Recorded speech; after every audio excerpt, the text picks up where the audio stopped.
Today, Joe Biden wants to put Americans back on welfare. The NSA gives a very peculiar denial on spying on Tucker Carlson, and CNN congrats the Chinese Communist Party on their anniversary, because I guess it's just really cool to give a congrats to a party who just likes to, imprison. Well, we'll get into it later. We've got a lot coming up today, and it starts right now.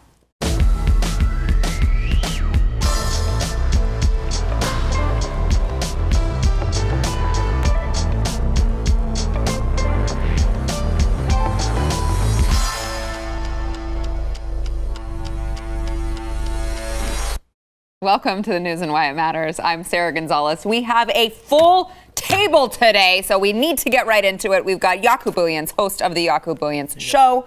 We've got Eric July, BlazeTV contributor. And we also have joining us again, Chandler Crump, Gen Z commentator. So we're happy to have all of you here. If you do catch COVID, it's not our fault. So back to which variant though? Who's afraid of COVID? Gamma. We talking Delta, Gamma, Lambda. Yeah, there's an Epsilon now too. No. Oh, okay. Just wait. It will be soon enough. Exactly. Just wait. But whatever you do, don't call it the Chinese virus. All right. So let's get into the headlines. So the American Families Plan, apparently, these are analysts that have predicted that, of course, this is President Biden's signature plan. The American Families Plan would add 21 million Americans to federal benefit programs. Now, this is a $1.8 trillion omnibus bill. So it would be two-parent households with 2 preschool-age children and incomes up to $130,000 would qualify for federal cash assistance for daycare. Single parents with preschoolers and incomes up to $113,000 would qualify. So they're drastically expanding this welfare state. 57% of all married couple children would receive handouts. 80% of single-parent households would enter the entitlement rolls. And I think that, it's interesting because I maybe previously was not such a cynical person, but you see this and you have to believe that this is intentional. Putting people, just the way that they're rolling out the child tax care credit, the way that they're kind of fronting that money, they're giving it now in advance. They want to give it to you in advance so that when you take it away, what's the messaging there? We've seen what the messaging is when you have Obamacare, that Republicans say, hey, guys, this isn't working. We need to repeal it. And the messaging is the Republicans are trying to take your money. They're trying to take your health care away. They want you to die in the streets. Every single time we see this. And here we are again with Joe Biden's signature legislation that he wants to pass, this omnibus bill, this $1.8 trillion, as my friend Chad Prather yesterday pointed out, is just not even like a recognizable number when you think about how large that number really is. And that would be putting that many more, 21 million more people onto welfare. Yeah, I want to go real fast because we've got a full house. So good to be with you. Okay, it's such an honor. Does he give you hope for the future? It's such an honor to be with a young mind that's I'm going to say it on the show, that's got some chutzpah, enough, kahunas to do something. But I'll say this real quick: a welfare state is the predicator or the predecessor to a failed state around the world. It's coming, right? If you look at the British dole. The second they went on the dole, the British welfare system, and they said, here's the dole, skyrocketed, went north of 50. The day they crossed 50% of welfare, of the population being on welfare, they lost their country. It's gone. You go to London today and you look at the welfare state, it's insane. You can't get people to take a job, keep a job, and that's where we're going in this country. When you start incentivizing people to not work, which is what this is, you're making them a slave. That's the right word, a slave of the government, and that's what they want. So that when you yank that pacifier from the baby, right, they'll do whatever you tell them to do, whatever. I mean, it's a complete submission, because I have not anywhere in the world seen you roll the clock back on welfare, ever. Have we seen that successfully? No. They tried in London a little bit, and they go like, nope, the resistance was too high. People said, well, just strike. Unions will strike. All of a sudden, the trucks don't drive, nothing works, right? So this is so dangerous, but it's by design. They know what they're doing. 100% they know. Yeah, we saw during the COVID lockdowns the way that they incentivized people to literally not work with the constant overbearing stimmy checks coming over and over again. And then you'd see on culture, you know, Black Twitter, they'd always be posting, you know what I spent my stimmy check on? I spent it getting some lobster in that new PS5 instead of actually using it what it was supposed to be used for. And so investing it like a lot of people did, but not enough, obviously. And so it's clear that they're going to keep going with the same system of sending Americans money for being, I don't know, citizens, being contributing members of society? I don't think so, because if you're getting money mailed to you every week from, or every month or so, what was it? It was like every month from the government. What incentive do you have to work? Because people were actually making more money from the stimmy checks than they were actually working at their jobs, because their jobs weren't actually producing anything. And so it's really clear to see that it's not a good thing to keep producing and to keep encouraging. And the Biden administration knows why they're doing it, just like you were saying it, to get people weak and not wanting to do anything, to get that pacifier onto the baby, and then when they take it away, well, you just become a slave to the government once again. Yeah, it is interesting, Eric, because, you know, I see this happening, you know, I mean, restaurants are in trouble as it is because they can't hire people because turns out they're making more money just sitting at home, as Chandler pointed out. And then you see Joe Biden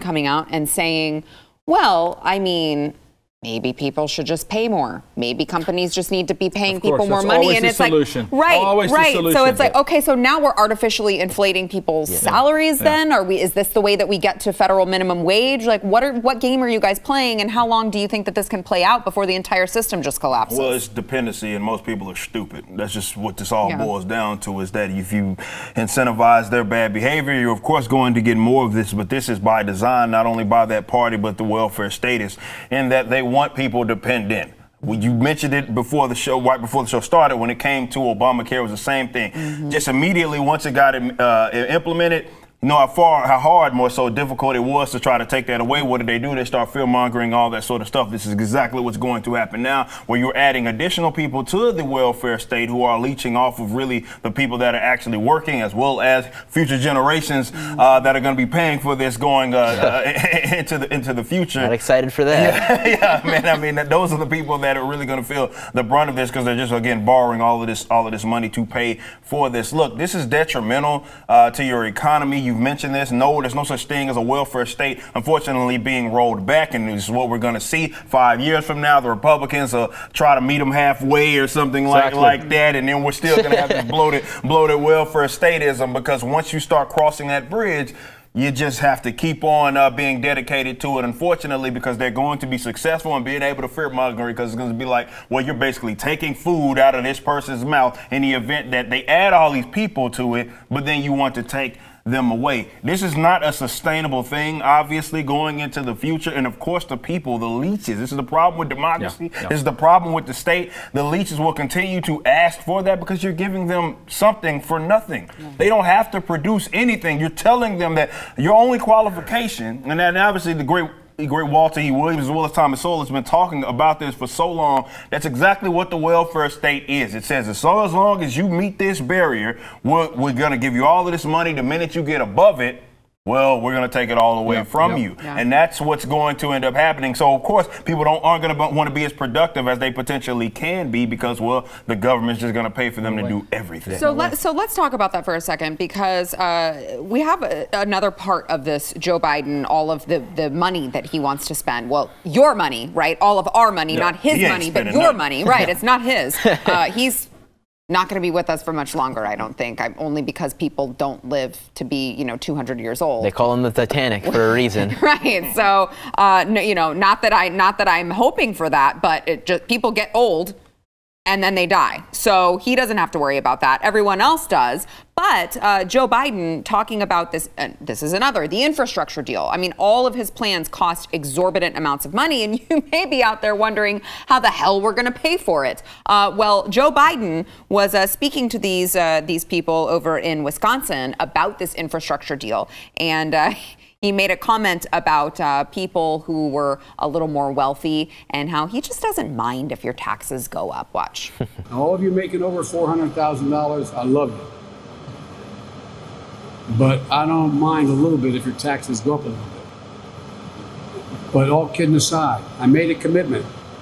I would not support anything that raised a penny in tax on someone making under 400 grand. And that means in this bill, there is no gas tax. So, of course, Joe Biden thinks he's going to pay for all of, well, I can't say Joe Biden thinks anything, but whoever is pulling the strings thinks that they are going to just raise the top individual tax rate from 37% to 39.6% and raise the capital gains tax rate from a maximum of 20% to 39.6% That's the most rotten one. Right? For people earning more than $1 million each year. And then, of course, let's not forget that the 15% minimum corporate tax rate. I mean, it's just, it goes on and on. But even as we're talking about all of these taxes that he would add, it's like, no, I don't think those calculations will still add up to all of the money you plan on spending in all of these bills. Reserve, don't And, it? yeah, That's how it works. They get to spend money that they don't have. And that's the part that flies generally over the head of the average individual, is that they don't understand that. You mentioned 1.8 trillion. Imagine that amount of money and people just become so numb to it. Like, it's like, what is it? Right. That's a lot of money. And like you mentioned, the numbers don't have to add up. They, of course, don't add up. There's no way that they're going to be able to get all of that money just from even raising taxes on the people that they claim that they're going to want to raise it on. But they know that they don't have to do that. And this is what people need to understand about the government, or rather the state, and how it functions. It's not a producer. So if you wonder why it's like it just breeds inefficiency and why just throwing money at the problem is never the solution, it's not like people at this table where we have to provide something for our customers in order for us to get some sort of money. The minute that we don't, the money, it goes away. Governments they don't play by that rule. They can print it out of thin air, which again makes us and future generations pay for it in addition to taxing. So this is why they can just throw out these insane amount of numbers, and it's like, well, it's whatever. I'm not going to pay. Like you mentioned, Joe Biden's not going to be with us longer, so he's not going to, when it does end up collapsing, or rather that bubble ends up popping, he's not going to feel any of this. And a lot of people that are the Nancy Pelosi's of the world, they're not going to feel any of this. This is the future generations, which is hilarious, because they're the ones that claim to care so much about the kids and everything else. Like, they're going to be broke. I mean, I'll almost use another term, but they're going to be really, really broke going into the future. We're going to be shoveling dollars out of sewer. Zimbabwe, it's going to be in the way. That's exactly it. It is Zimbabwe. And look, here's the issue. If you have to produce, and we're not producing at the rate we're spending, of course, we're about to put the country into hyperinflation, which is the only way to recover, which you can't really recover. Here's what happens. When you stress a country the way you're stressing it right now financially, you're by default outsourcing production, because you can't keep up, because you have to start charging more for elements, because now the restaurant's saying, listen, we can't make ends meet. The $10 meal is now $15. Now all of a sudden people stop working there, so now you're outsourcing. Yep. This is how we enrich China. Yep. This is how Joe Biden is enriching his buddies around the world. You don't go out and make a policy and say, look, I'm just going to give our country to China. I'm just going to put our country in a hyperinflation state. I'm just going to make it impossible for the American producer to produce locally. Now he has to outsource. Now it's pay for play. Now all of a sudden I take care of my friends in the Middle East. And this is how you do it in broad daylight. Throwing money in a hole never fixes the hole, number one. One thing I want to mention with three beautiful people here that are of different race, okay? At what point does the American people realize the attack on the black community, on the Latino community in this country has always been an attack through money and through welfare? Absolutely. Always. 100%. Why would they change their colors now? They've been able to keep you under their thumb, literally, historically, through welfare. Yep. So where are the voices other than these voices in the community? You know, this is where I want logic to set in, where your, let's say your Will Smiths, your LeBron Jameses, your influential guys to come and say, listen, man, I'm a product of capitalism. My name's LeBron James. This is not how it's done, young man. You don't want to take a welfare check. Right. You want to own the business one day. And so it's a ploy and a play to keep those under that have been under And it's a buying of votes. Again, always, they buy votes. Yeah, Chandler, last word on this. Yeah, it's worked for decades, this whole welfare state, and they use it directly to attack every community in different ways. And so I think there are plenty of ways that it's attacking the white community that nobody even knows about. And we can see clearly the ways that it has attacked the black community and the Latina community. And it's really dangerous to see an administration and a president who we know has a history of being involved in these things directly, whether it be his disgusting crime bills or everything he's done. You know, there's a wide history of all that stuff and the things he said as well. We know what he stands for, and we know that right now he's not really standing for anything, but his staff is definitely keeping that legacy going. Yeah. All right, we've got more to come. First, we want to thank our sponsor, Omega XL. So if you are just living your life in pain, maybe it's neck pain, shoulder pain, whatever the case may be, it doesn't have to be that way. What you might not know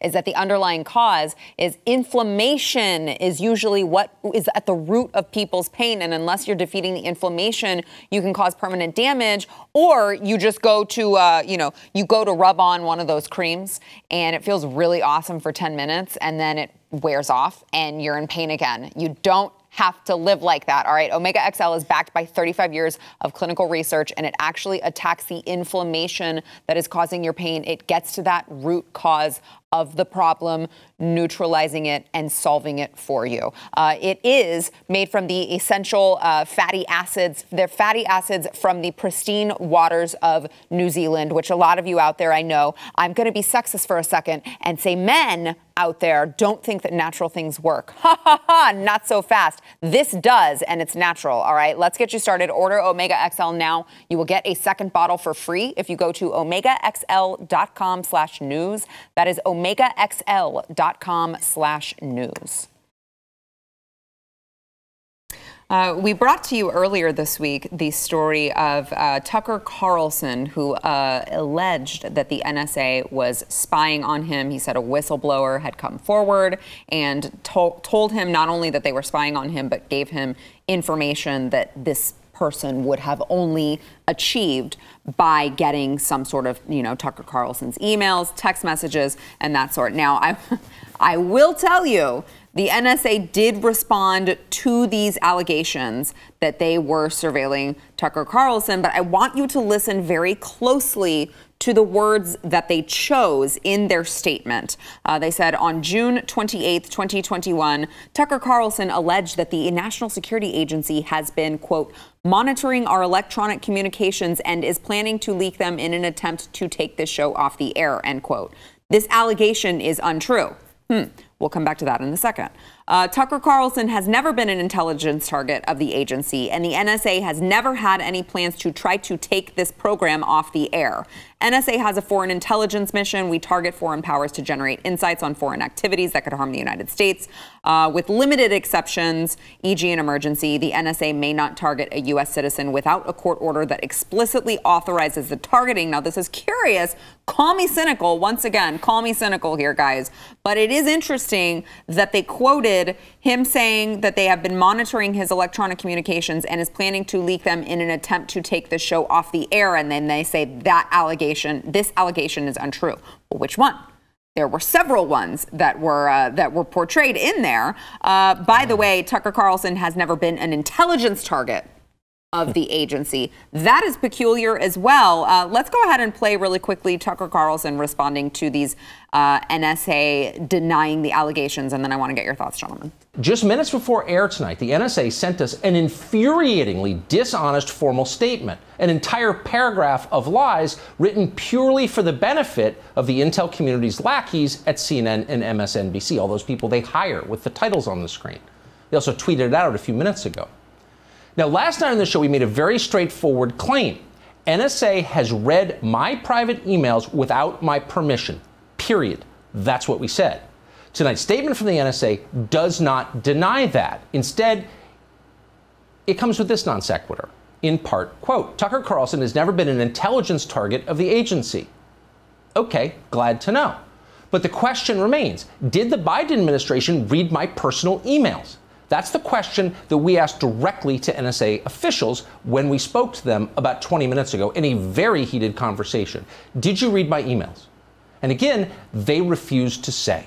So, I mean, I think that it would have been very easy for the NSA to release a statement saying we have not, gotten a hold of Tucker Carlson's emails and read them without his knowledge. Instead, they released this bizarre statement on Twitter that really just, I think, adds more questions to the ongoing allegations. Chandler, I'm going to give you a stab at this first.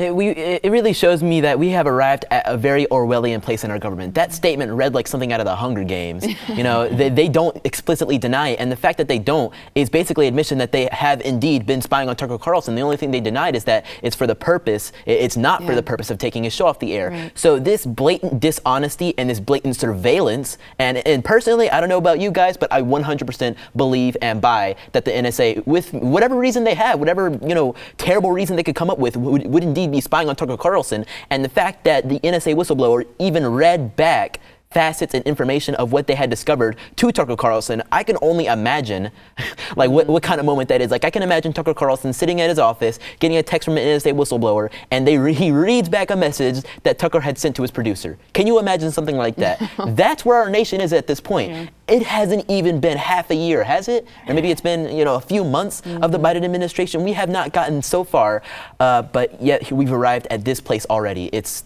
one of the most insane things I've ever seen in my lifetime. And I'm only 16. I'm not even 2 decades old yet, and this is where we are already. And this, of course, is Eric, coming from the administration who said explicitly that they would not be doing that they would not be spying on journalists, that they were going to have the most transparent administration ever. The transparent NSA, those don't belong in the same conversation. Right. But I don't know why we even acting as if we would be surprised that the NSA of all people would be caught spying on Americans. That's what the hilarious thing about the latter half of that message is. You've already been, that's right. Plenty of whistleblowers come. What do you think the Snowdens and all them other world came about from? What institutions do you think were involved in that? The NSA. So, of course, that in itself isn't surprising. But, yes, this is all about rhetoric. This is what they do. They gaslight, the red herring. Of course, they're going to not answer the question directly. So what they basically were saying, it wasn't for this purpose. He's not a target, but that doesn't mean we ain't seeing emails. But we're just saying that he's not necessarily a target, instead of directly saying, okay, no, this is not what it is that we're doing. Look, this isn't anything new when it comes to the NSA. In fact, it's more safe to assume that you are on a list. I got to be on a few of their lists with the NSA, all the crazy stuff that I say, at least according to their standards. So it's not unreasonable, especially with the administration that's now in power, who is essentially giving them the marching orders. It's not necessarily bizarre that someone like that, definitely that's influential on the opposite side of the political spectrum, would be spied upon. Yeah, look, thank you. Let's get real. And it doesn't matter who's in the White House, okay? The NSA spies on American people, not just Tucker Carlson, historically. So does the CIA operate ops on domestic soil, although they're a foreign agency, right? Here's the reason. The FBI, the CIA, the NSA do not answer to the White House. There is a deeper state. There is a higher authority than the President of the United States in this country. And the sooner we realize that there are puppet masters, the top 300 families in this country and the world that really pull the strings, that absolutely controls the NSA and the CIA and the FBI. We had Trump in the White House, and it was not his FBI. Yeah. It was not his FBI. We had Trump in the White House. It was not his NSA. It wasn't even Obama's. It's above Obama. It's above the office of the president. Now we got to roll the clock way back to the inception of the FBI and really go look at why these organizations were established, much akin to Mossad in Israel. They do not answer to the Premier of Israel, okay? There is a higher authority where they control, ebb and flow certain things. So absolutely, for all we know, it's all of us. The general American population, they are constantly surveying. This time around, you've got hard proof and evidence to nail it to the wall, paper, not jello, and say, here's a fact. Now, America, what we thought was happening, here's proof. Tucker, an outspoken individual, now saying they are reading my emails, and it's plausible deniability. You give a statement without giving a statement. Yeah. You don't talk about the emails. Just go, you're not a national security target. Right. I can tell you that. Right. Well, and then. But I can't tell you that we've gone through your trash and your kids, your kids' school records and whatever. Yeah. But you're not a target. Also, I'm going to give you like 3 different statements that you made and say, well, this allegation is untrue. Like, well, which one? You just included 3 of them. All right, we've got more to come, including the CNN congratulating the Chinese Communist Party on all their great work over there sterilizing people, I guess. We've got more on that. After the break, first, we want to thank our sponsor, Built Bar. So if you have not yet tried a Built Bar, you are missing out. These are protein bars, but they taste like candy bars, okay? So you're going to have a great tasting snack without feeling like you have to go spend an hour in the gym afterwards to make up for it. You don't have to feel guilty. It's not going to expand your waistline.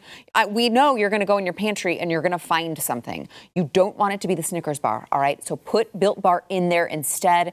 It is high in protein. It is high in fiber. It is low in calories. It is low in carbs. You are going to thank me later. As many of you out there have. You guys keep sending in you're like, I hate you now, Sarah, because now you've gotten me addicted to Built Bar. And I love them, but I keep buying them. So I'm like, you're welcome, because now you have something healthy to snack on. And you've got a ton of different flavors to choose from over there, by the way. So you will not run out of new flavors to try. You can go to the new URL. It's built.com. Use promo code news15. You will save 15% off your first order if you use promo code news15 over at built.com. I know for those of you out there, you probably are not, if you're watching this program, you're like really smart and in tune with what's going on in the world and have absolutely no reason to watch CNN. So sometimes we feel the need to just give you just a little flicker of what you're missing over at CNN, the, of course, communist news network, or I guess I should say China news network. I don't know, whichever one. They tweeted out, CNN International's Twitter account tweeted out, the Chinese Communist Party is about to turn 100, but Xi will be the real star, which is just, that's incredible. Just an incredible statement to make amid, what we talked, Chandler, when you were on the program a couple days ago, we talked about how YouTube was censoring all of these undercover videos that were uncovering all of the human rights abuses that China is currently, engaged in. But the Communist Party is about to turn 100. So I guess CNN just doesn't see that. They don't really care about the genocide. They don't really care about the people being thrown in camps and prison. They don't care about that. It's all about their great ally and friend, President Xi Jinping. In fact, I think that's a more glowing statement, a more happy, proud, positive thing they gave to Xi Jinping than they ever gave to the sitting president of the United States at the time, Trump. That's a great point. They were happier with Xi Jinping, the authoritarian, autocratic president of a nation which has been proven to be committing a genocide against one of its minorities within its borders, and they are happier about that. I think that says a lot about that so-called reputable news station that we all are supposed to be listening to. It does. And Eric, to add to his point, I mean, they did call Trump the fascist. Yep. So this is why you can't take any of obviously the CNN. You can't take them seriously at all. And look, get it. Human rights violations are happening within these borders by way of the state, and you can at least talk about that. But that's why it's so hilarious for CNN to cover it in the way that they cover, because we know that's happening in other spots, but they're highlighting Xi as if he's like the beacon of I don't know what hope. He said he calls him the star. CCP has a lot of. I mean, good luck trying to dethrone Mao. If we're talking star of what, killing people? What exactly is he supposed to be the star of? But you bring up a great point in that when it comes to the previous president, they had almost nothing. Even right now, I was on there. Yes, I know I'm looking for content. That's why I was on CNN's website looking to see what other stupid stuff they say, and they still talk about Trump in really the same form and fashion that they did before. I mean, I guess that has to do probably with clicks, or rather they with need ratings. the ratings. They really need it. They're desperate. CNN is desperate more than anything of that. But man, this is amazing. More so because of how the conversation is so controlled around China, where it's like, anybody that comes out in opposition to it, this is why they immediately claim you as, I don't know, being racist or something. When you talk about the origins of even like a virus of this magnitude, it's kind of bizarre. So it does make it sound, at minimum, like there is some sort of relationship between it, like Chinese government as well as CNN, because they speak entirely too positive of China. It's weird, man. It is really weird. So here's what you do in life. You call your friends on their birthdays. You congratulate your friends, not strangers. You show up for their parties. You celebrate them. You speak well of them. And this is why this is happening. You got to follow the money. The same money that funds CNN funds multiple operations in China. The links are so strong. And here's the real keynote. The reason Xi is their star is because he is their role model of how to run a socialist state, a communist state. And this is where they want to take our country. He is literally their hero, their beacon. Not just the organization CNN, the puppets, those funding it, those behind it, the same puppeteers, right? So of course they're going to congratulate him because that's what they want. They want that. That's the ideal. And also, may I say, that's also their bailout bill. Hear me today. Because China is doing it around the world. Presidents are flopping like fish around the world to China. China will show up in America when this administration has broken us financially, and they will throw cash into this country, and they will sell your birthright, okay, to China. They know. That's the beacon. That's the new superpower financially. And so we better stay close to them because they're going to come bail us out when the monopoly money we're printing, right, can't be paid back. So this is 100% Joe Biden's administration and CNN sucking up to their hero. Okay, Xi. So think about that for a second. That's the ideal.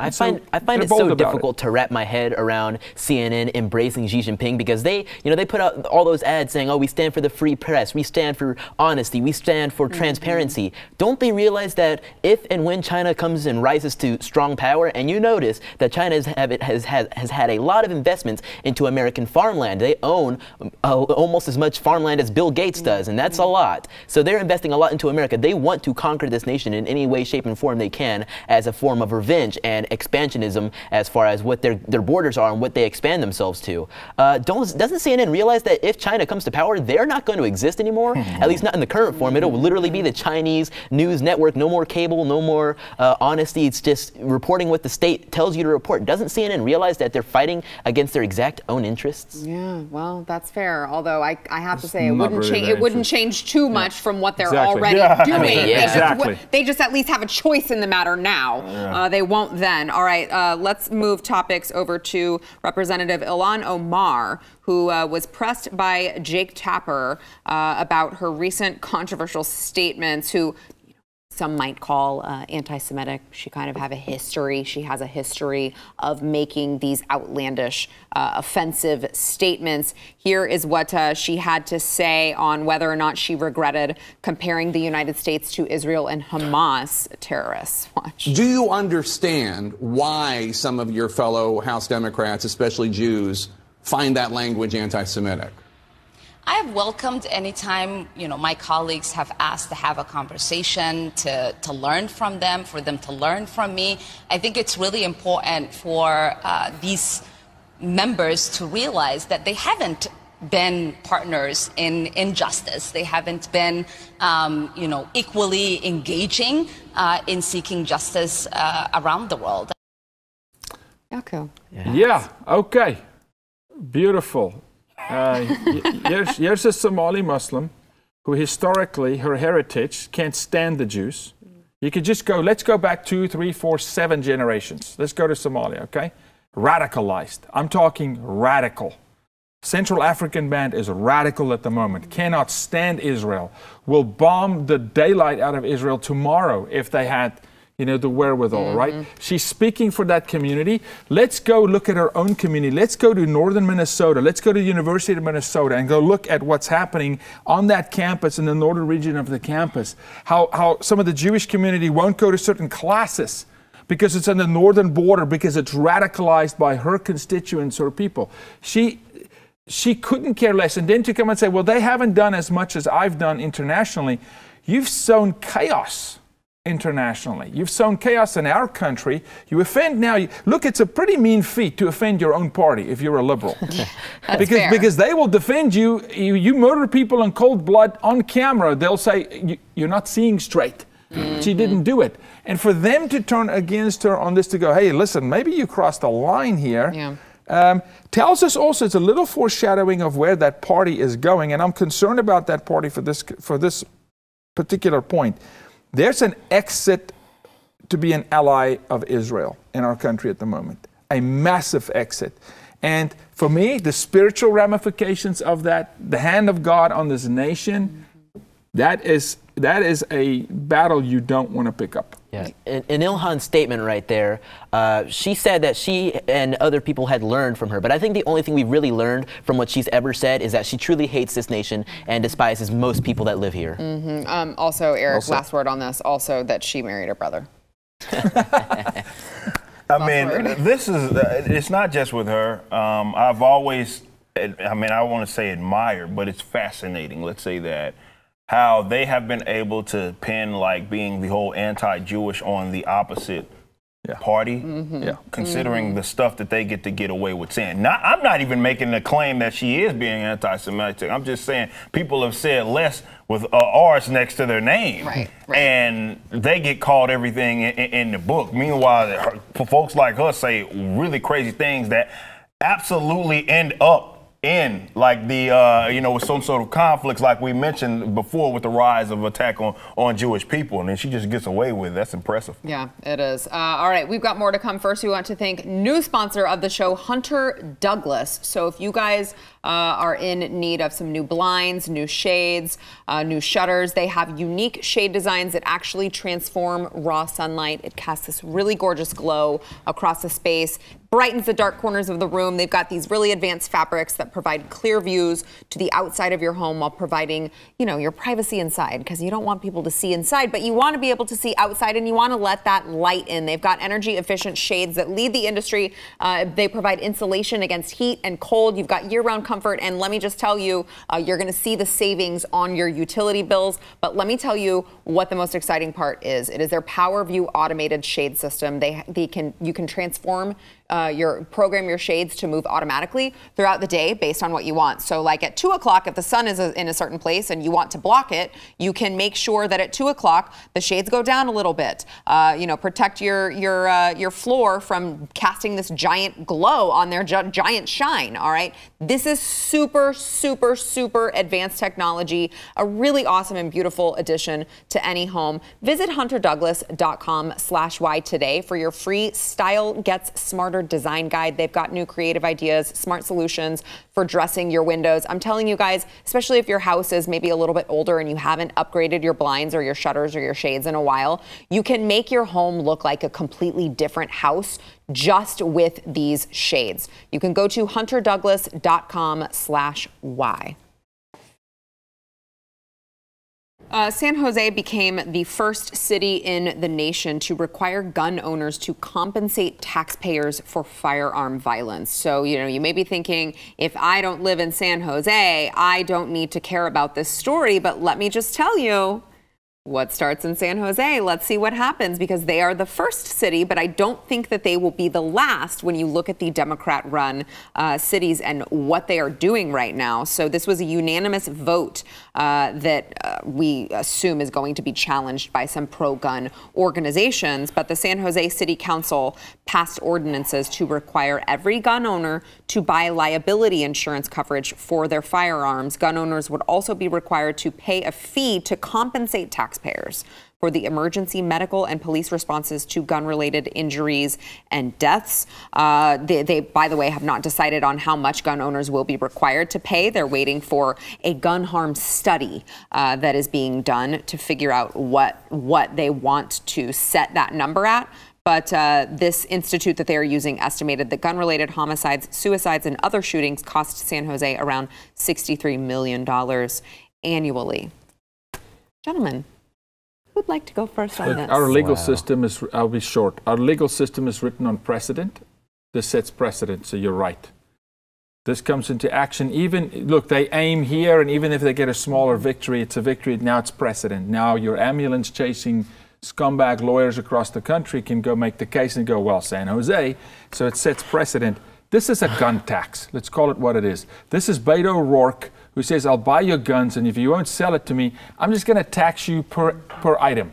Each magazine, each gun, this is a gun tax. So if they can't break the Second Amendment, they'll just financially push the gun owner into oblivion so he can't own weapons anymore and defend himself. Yeah. Wow. Yeah, this is insulting, and their reasoning for it, or what they think that they're doing, is even more insulting, because they're acting as if the gun owners out there in San Jose are stupid, because the guns that are being utilized generally in these, if we're talking about actual acts of aggression, removing suicide from it, but homicide and murder, that has nothing to do with the more responsible gun owners. So right now, all you're effectively doing is punishing them. This is how it starts with so many other different licensing and all sorts of things, where it effectively makes it not even, we don't want to jump through all these hoops just to be able to own a weapon. And when you need it, you don't have it. There you go. But that's what this is that they're assuming that the people are stupid. And I wouldn't be surprised if folks try to mimic that, especially in these uber blue cities, where they're trying to require people to get certain licensing and all sorts of things just because they own a weapon, just because there's another problem that has absolutely nothing to do with the responsible gun owner. So the person that goes to work, minds their own business every single day, that owns a gun for the sake of protecting themselves, now is being punished for rising homicide. Like, that doesn't, there's no even link there. You're just punishing people for owning guns. Let's just call it what it is. Yeah. Being a gun owner today is starting to seem a lot like being an unvaccinated person. You are treated like a dreg of society. You are treated like a criminal. Like you said, they are trying to punish the average citizen who is exercising one of their constitutionally defended rights given by their creator to defend themselves and to have a well-regulated militia.